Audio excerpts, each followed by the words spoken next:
Des dizaines de membres des familles d'otages du Hamas font irruption dans une des commissions de la Knesset, hurlant sur les députés, une scène lourde de sens.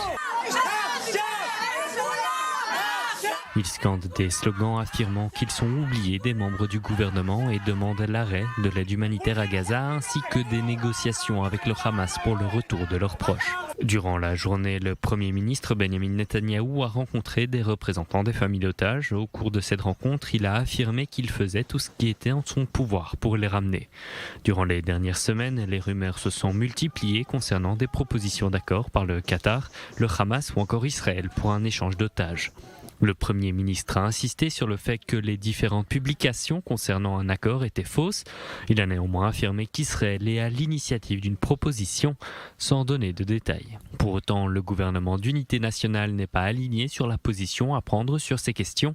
Benny Gantz serait en faveur d'un cessez-le-feu d'une plus longue durée que le précédent pour le retour des otages, une position critiquée par le ministre des Finances, Bezalel Smotrich. Gadi Eisenkot, Benny Gantz et le chef de l'opposition Yair Lapid ne vous disent pas la vérité.